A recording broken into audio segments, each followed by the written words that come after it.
ஒரு பாதுகாப்பாக இருப்பது நம்முடைய இளைஞர் அணி. ஆனா எந்த அமைப்பு பலமும் இல்லாம, எந்தவித கட்டுப்பாடும் இல்லாம, கொள்கைனா என்ன, லட்சியம்னா என்னன்னு எதுவுமே தெரியாம வெற்று கூச்சல் போடுகின்ற ஒரு கூட்டம் இன்னைக்கு தமிழ்நாட்டில் சுத்திக்கிட்டு இருக்கு. அவங்களால தமிழ்நாட்டுக்கு எந்தவித பயனும் கிடையாது.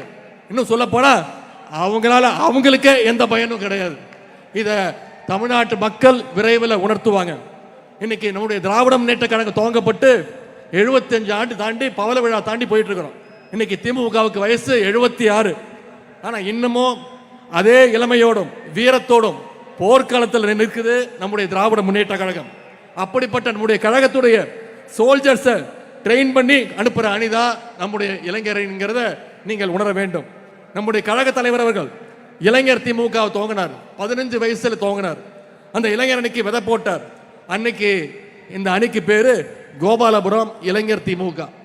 கோபாலபுரத்தில் ஆரம்பிச்ச இளைஞரணியோட திமுக இன்னைக்கு தமிழ்நாட்டுடைய கோட்டையில நம்முடைய தலைவர் அவர்களை உட்கார வச்சிருக்கு. கலைஞர் அவர்கள் அடிக்கடி சொல்வார், என்னுடைய மூத்த பிள்ளை முறை சொல்லி அப்படின்னு. அதே மாதிரி நம்ம தலைவருக்கு மூத்த பிள்ளை எதுன்னு கேட்டீங்கன்னா நம்முடைய இளைஞர் அணி தான். இன்னொரு வரலாற்று சிறப்பு மிக நிகழ்ச்சியை இங்கே நான் உங்களோடு பகிர்ந்து கொள்ள விரும்புகின்றேன். நம்முடைய கழக தலைவர் அவர்கள் 1976ஆம் ஆண்டு இதே பிப்ரவரி மாதம் மிசா சட்டத்தில் கைது செய்யப்பட்டார். இன்னும் சொன்ன மாதிரி இப்போ சரியா 50 ஆண்டுகள் ஆகின்றது தலைவர் அவர்கள் மிசா சட்டத்தில் கைது செய்யப்பட்டு. அன்னைக்கு ஒரு இளைஞரா சிறைக்கு போன நம்முடைய கழக தலைவர் அவர்கள் வெளியே வரும்பொழுது ஒரு பண்படுத்தப்பட்ட ஆற்றல் மிகு ஒரு தலைவரா வெளில வந்தார். அன்னைக்கோ இதே துணிச்சலோடு, இன்னைக்கோ அதே துணிச்சலோடு வீரத்தோடு பாசிச சக்திகளை எதிர்த்து நிற்கிறார். அது மட்டும் இல்ல, அப்போதும் இப்போதும் எப்போதும் மக்களோடு மக்களாக நிற்கின்ற, களத்தில் நிற்கின்ற ஒரு இயக்கமாக, களத்தில் நிற்கின்ற ஒரு தலைவராக நம்முடைய தலைவர் அவர்கள் இருக்கின்றார்.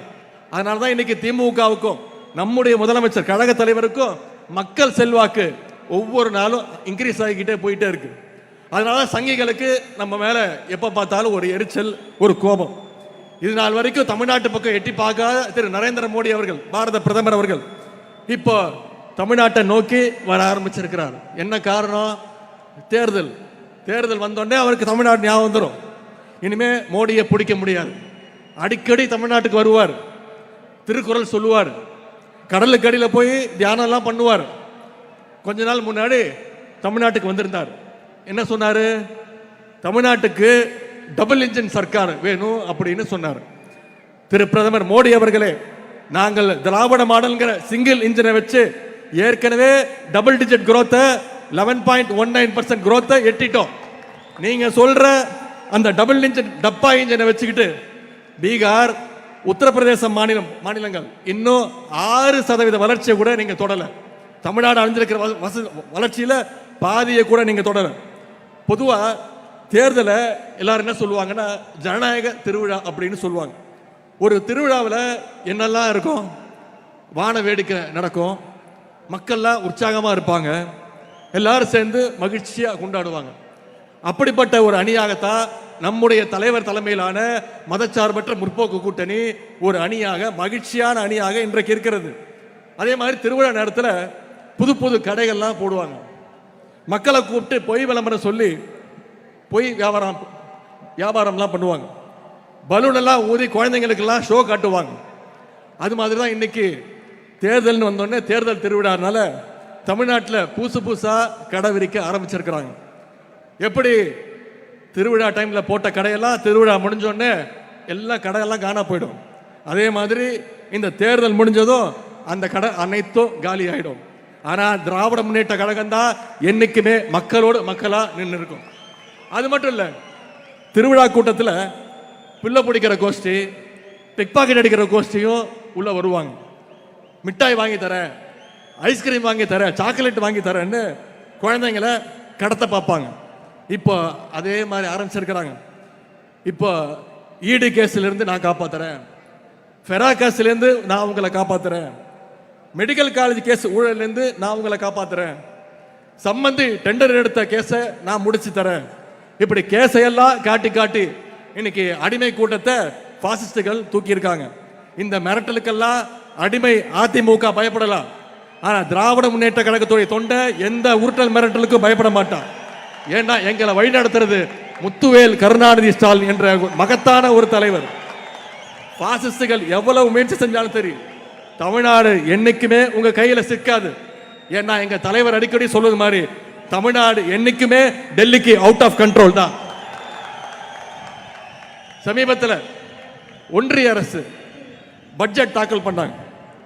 வழக்கம் போல தமிழ்நாட்டுக்கு எந்த திட்டத்தையும் தரல. இதுல என்ன கொடுமைனா, ஒன்றிய நிதி அமைச்சர் Star Health Insurance இந்தியாவோட முதல் stand alone health insurance company with 19 years of service. இது வரைக்கும் 1 crore plus claims settle பண்ணிருக்காங்க. cashless anywhere facility. என்ன மிகச்சிறந்த பட்ஜெட், சிறப்பான பட்ஜெட் அப்படின்னு பட்ஜெட்டே படிச்சு முடிக்கல.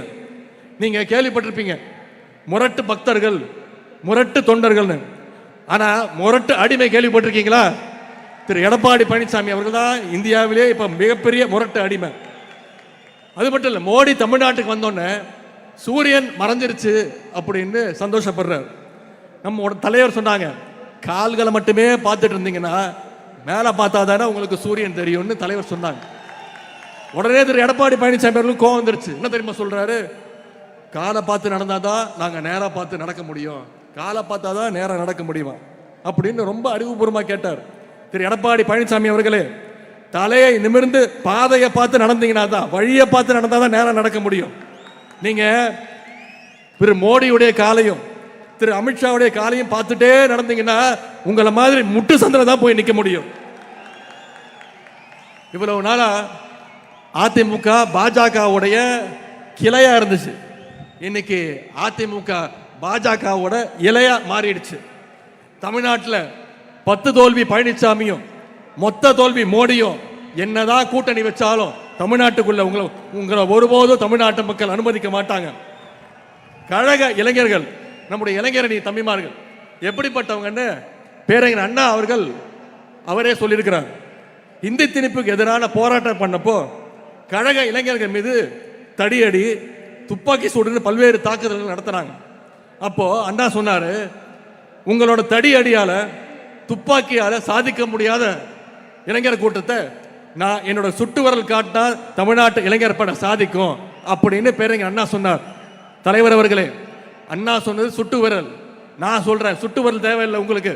நீங்க கண் அசைச்சா போதும், இங்க இருக்கக்கூடிய இளைஞர் பட நீங்க சொல்றத செஞ்சு காட்டும்.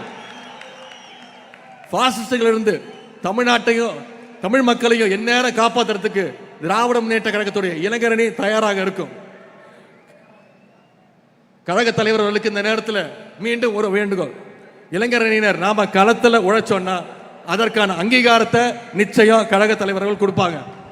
மெயின் கேம் ஆடுறதுக்கு முன்னாடி பிராக்டிஸ் பண்ணுவாங்க, அதுதான் கழகத்துடைய இளைஞரணி. நிச்சயம் தலைவர் அவர்கள் அந்த அங்கீகாரத்தை நமக்கு கொடுப்பாங்க. உங்க சார்பில் ஏற்கனவே கோரிக்கை வச்சேன், வர்ற சட்டமன்ற தேர்தலில் தலைவர் அவர்களும் தலைமை கழகமும் இளைஞர்களுக்கு நிறைய வாய்ப்பு கொடுக்கணும் சட்டமன்ற தேர்தல் ஒரு கோரிக்கை வச்சேன். நிச்சயம் தலைவர் அவர்கள் அந்த வாய்ப்பை பண்ணி கொடுப்பாரு நம்பிக்கை எங்களுக்கு இருக்கு. கழக தலைவர் அவர்கள் நமக்கு ஒரு டார்கெட் கொடுத்துருக்கிறாங்க, 200 தொகுதியில், குறைஞ்சது 200 தொகுதியில் திராவிட முன்னேற்ற கழகம் ஜெயிச்சு காட்டணும். 200 பத்தாது, 200க்கும் அதிகமான தொகுதிகளில் நம்முடைய அணி வெற்றி பெற்றாக வேண்டும். குறிப்பா இந்த தெற்கு மண்டலத்தில் இருக்கக்கூடிய 58 சட்டமன்ற தொகுதிகளையும் திராவிட முன்னேற்ற கழகம் வெற்றி பெற்றாக வேண்டும். அதற்கு வந்திருக்கக்கூடிய இளைஞரணி நிர்வாகிகள் நீங்க ஒவ்வொருத்தரும் மிக மிக கடுமையா உழைக்கணும். நம்ம கிட்ட கொள்கைகள் இருக்கு, அரசுடைய சாதனைகள் சொல்ல இருக்கு. விடியல் பயண திட்டம், முதலமைச்சருடைய காலை உணவு திட்டம், புதுமை பெண் திட்டம், தமிழ் புதல்வன் திட்டம், நான் முதல்வன் திட்டம், 2 லட்சம் இளைஞர்களுக்கு வேலை வாய்ப்பு கொடுத்திருக்கிறோம். இப்ப 10 லட்சம் இளைஞர்களுக்கு லேப்டாப் கொடுத்துட்டு இருக்காரு நம்முடைய முதலமைச்சர் அவர்கள். 100க்கும் அதிகமான விளையாட்டு வீரர்களுக்கு முதன் முறையாக அரசு வேலை வாய்ப்பை கொடுத்திருக்கிறோம். எல்லாத்துக்கும் மேல 1,30,00,000 மகளிருக்கு கலைஞர் மகளிர் உரிமை தொகை கொடுத்திருக்கிறோம். மக்களுக்கு இப்படி அடுக்கடுக்கான திட்டங்களை நம்முடைய தலைவர் செஞ்சு கொடுத்திருக்கிறார். இவ்வளவு சாதனைகளை செஞ்சுட்டு நாம இன்னைக்கு தைரியமா மக்களை சந்திக்கிறதுக்கு தயாரா இருக்கோம்.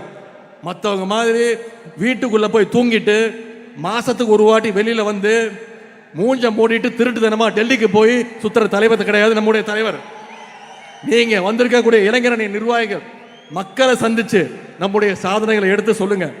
இளைஞரணியுடைய திராவிட மாடல் அரசுடைய பிராண்ட் அம்பாசிடர் தூதுவர்களாக நீங்க மக்கள்கிட்ட போய் சேர வேண்டும். இன்னும் தேர்தலுக்கு சரியாக 60 நாட்கள் தான் இருக்குது. இந்த 60 நாட்களும் நீங்க ஒவ்வொருவரும் மக்களை சந்திச்சு நம்முடைய பிரச்சாரத்தை மேற்கொள்ள வேண்டும். நம்முடைய திராவிட மாடல் அரசு, நம்முடைய கழக தலைவர் அவர்கள் ஏன் மீண்டும் முதலமைச்சர் அமரணுன்ற பிரச்சாரத்தை நீங்க மக்கள்கிட்ட கொண்டு போய் சேர்க்க வேண்டும். மக்களிடம் செல், மக்களோடு வாழ், மக்களிடமிருந்து கற்றுக்கொள்ளே பேரறிஞர் அண்ணா அவர்கள் நமக்கு சொன்னார். அந்த வகையில் நம்முடைய முதலமைச்சர் அவர்கள் ஒவ்வொரு நாளும் மக்களை சந்திச்சுட்டு இருக்கிறார். மக்களோடு மக்களாக வாழ்ந்து அவங்களுக்கான திட்டங்களை கொடுத்துக்கிட்டு இருக்கிறார்.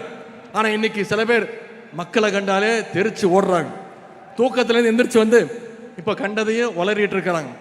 இங்க இருக்கக்கூடிய லட்சக்கணக்கான இளைஞர்கள் தம்பிமார்கள் உங்கள் சார்பா நான் சொல்றேன், எங்களுடைய உதயசூரியன் சின்னங்கிறது சும்மா ஏதோ செவுத்தில் எழுதுற சின்னம் கிடையாது. கழக உடன்பிறப்புகள் ஒவ்வொருத்தருடைய இதயத்திலையும் ரத்தத்திலையும் ஊறி போன சின்னம் உதயசூரியன்.